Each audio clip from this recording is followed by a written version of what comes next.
Welcome back, Bonker Baboons. If you haven't noticed recently, TDX has released its MLG event for April Fools.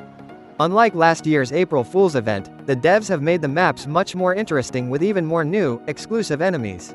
The major difference is that the health of enemies has been inflated.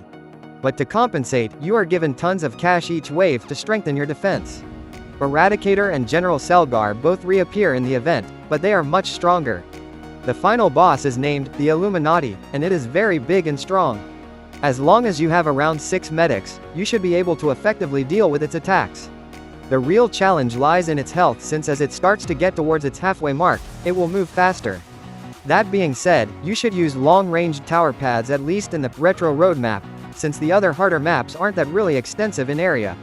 After you triumph in normal mode at least 3 times, you will get the Troll Tower, which is essentially just like a scarecrow, but it can actually give nearby towers buffs in later levels. I have triumphed 2 games so far, so let's go ahead and triumph a third one so we can try out the Troll Tower. I decided to queue with some randoms instead of doing a solo match because I was thinking that I could probably kill the final boss faster. I wonder if the scarecrows have something special or it is really just a troll. Maybe something special would happen, I don't know. So my strategy was to use Johns in the starting waves and then later start spamming top path railgunners. Then during the late game when we encounter the bosses, I will start spamming bottom path railgunners. Slammer is really useful for this event since the enemies come in big hordes and get much faster in the ending waves. These trolls remind me of all the brain rot that is surfacing around social media. I never knew the Ghost Slammer had its own unique sound effect to its ability. It sounds similar to the Boss 5 spawn sound. These guys will easily kill you in the other April Fools maps. Really the only ways I have been able to counter them was by using helicopters. So far I am guessing this guy is the leader of the trolls due to his big health. Finally my towers could do something. It is time for me to spawn top path railgunners. There is a reason why I set them up here that I'll show later. I really love the Tower Battles railgunner skin on both paths. It looks really unique and different from the other railgunner skins. Okay, so the reason why I wanted to spawn top path railgunners here was so that I could take advantage of the piercing they get. All my railgunners will shoot down the straight path to the left and it will make it easier for hordes to get cleared.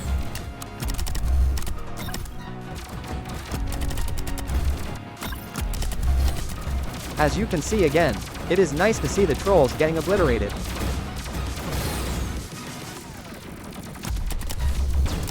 Bottom path XWM turrets are also really useful for this event to provide constant splash damage. I think this John will help with hordes even more. I need to start strengthening my defense in the back so that enemies don't leave.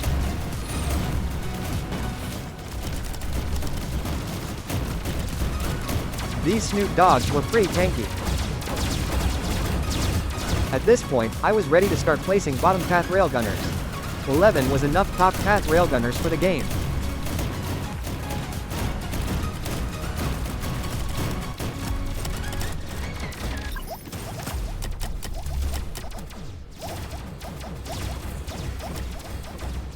You underestimate my power!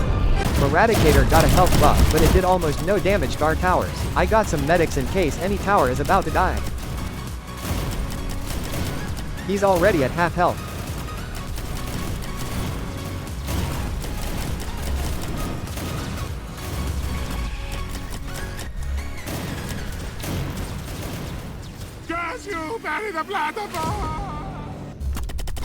We then had to get ready for General Selgar and the other strange enemies arriving.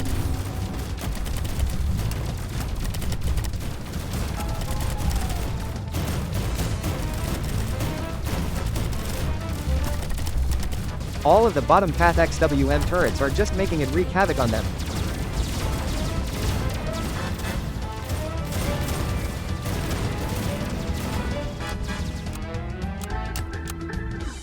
I forgot that we had to face off against this boss. We were fine since we had enough medics to heal our towers. I am just going to place more just in case. We already got him to half health and he's not even halfway through the path. I started maxing rail gunners at this point.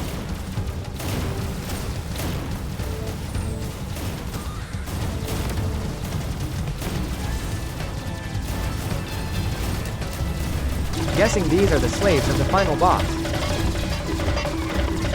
Now we got to General Selgar.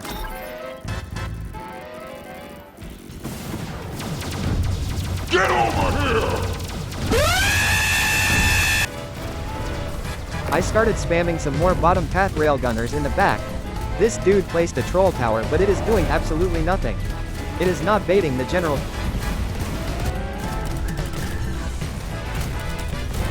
He's about to die here.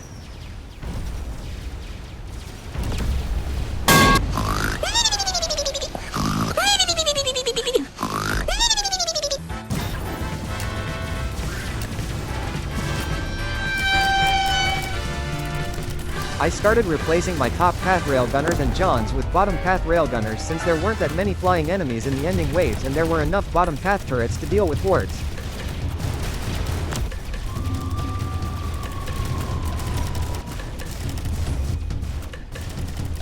The turrets are acting as if they were combined into a minigun but shooting rockets instead.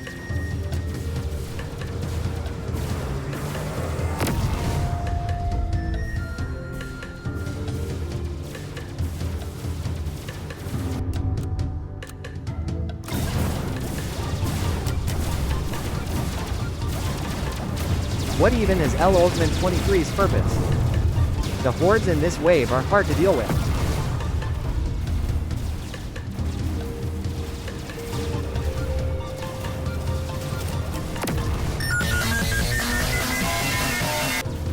We could have died if I had never placed those backup railgunners.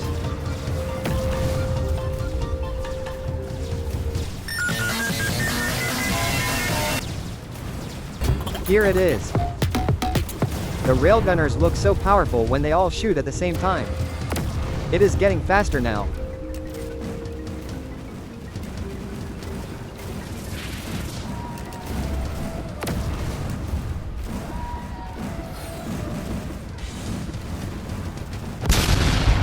And there we go, we defeated it and got the troll tower. Let's test it now to see if it really is worthy of being used or if it is just another piece of garbage. Let's try this out on the new map, Oilfield. This lobby already seems pretty chill. I was thinking of going with expert at first, but after the intense rework, I realized there was no way I could beat it with my current loadout. So, I settled on elite instead. I was too lazy to fully farm, so I just dropped myself some cash. My plan for this run is to mainly spam golden rangers throughout the game. The animation for the troll tower looks kinda goofy, not gonna lie. It gains its weird ability at level 3, where it can either heal towers, give damage buffs, or remove stuns. Also, for some reason, it turns this odd red color at level 3. At the time, I only knew about its healing and damage buff abilities, so I assumed the third one was some kind of offensive attack. So far, the damage buff seems somewhat useful, but it'll definitely come in handy later once we get more towers down.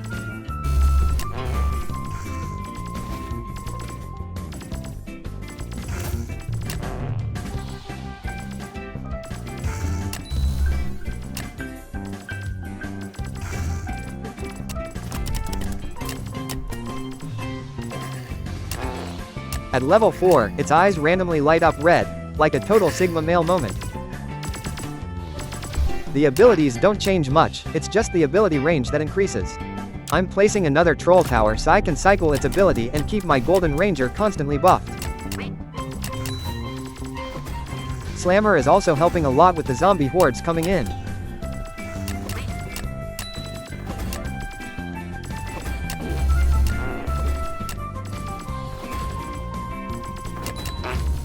Next, I'm gonna start placing bottom path EDJ to get cheaper upgrades, and later I'll go top path EDJ for that sweet fire rate boost. That knight was no threat at all.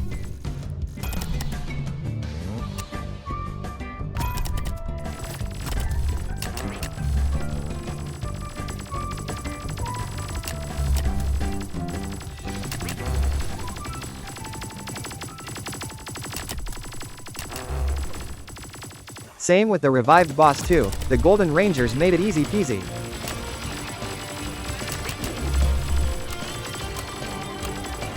We're getting close to the boss wave, so I need to start dropping more towers.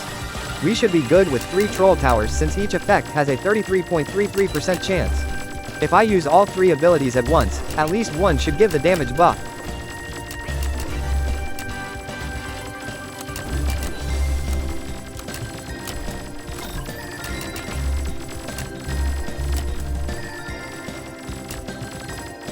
Now it's time to start fully upgrading my Golden Rangers. I can't afford to let the hordes break through.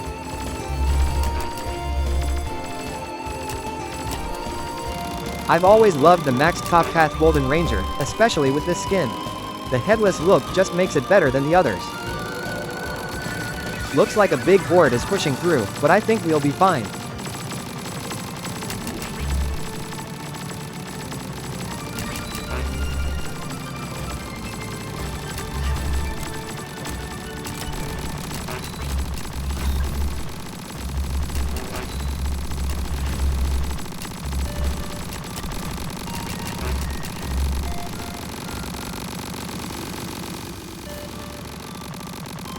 I'm just gonna spam a few more maxed Golden Rangers, and maybe throw in one more Troll Tower just to be safe.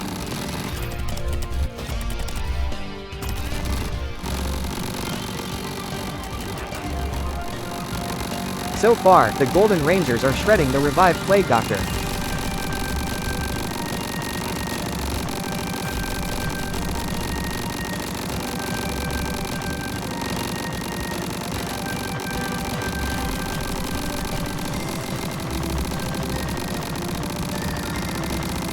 He didn't even get close to our towers and went down fast. I realized I didn't even have to use medic at all.